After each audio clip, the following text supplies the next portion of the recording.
Professional development is important, but I would have to tell you we've got to change what it means. 20 years ago, PD meant going to a conference and listening to speakers and going back home and continuing to do the same thing we'd always done. Professional development today is dramatically different.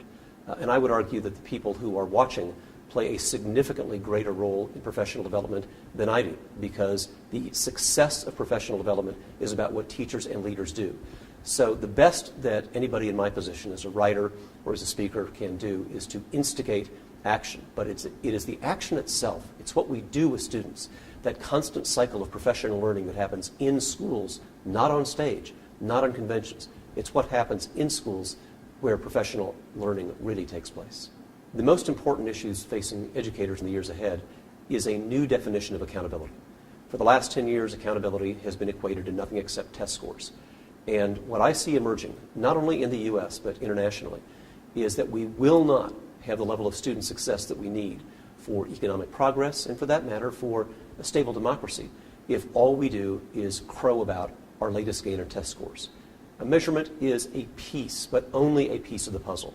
And the real challenges ahead are, what are we going to do in leadership and policy and teaching that doesn't always get measured? What are we going to do in terms of classroom interaction that doesn't always have affirmation from a governmental authority? If we believe, for example, in service, if we believe in music, if we believe in art, if we believe in student engagement, those are all things that make schools what they are, but won't always show up in an accountability report. The decision to do those things anyway is what will make the next 10 years different from the last. The key takeaway is we must improve teaching and leadership because it's the right thing to do, not because any governmental entity is telling us to. It's just not intellectually consistent for us to say that we've got to wait for a government to tell us to be good teachers and good leaders, and then at the same time resent their intrusion. The moral imperative to do the right thing, that's the only thing we've got left. When the money's gone, when the time is gone, when the federal authority is gone, we just have to do the right thing because it's the right thing, not because we were told to. When you're lucky enough to write and speak, it's easy to believe your own press. And trust me, I'm grateful for the fact that people read books and are willing to listen to what I have to say. But when they say this changed my life, I really know that they changed their life. That they're the ones who did the work, and they're the ones who really carried out those ideas. It's not me.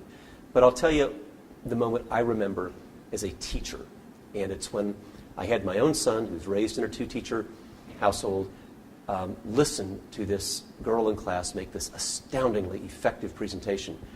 And he looked at me with wide eyes saying, well, I could never do that. What he didn't know was that girl 3 years earlier had been a second language student, had never spoken above a whisper in class. And it was my privilege to be a teacher that brought her from somebody who not only was speaking in more than a whisper, but speaking authoritatively, to the point that my own son was intimidated by her presentation. That was a great moment.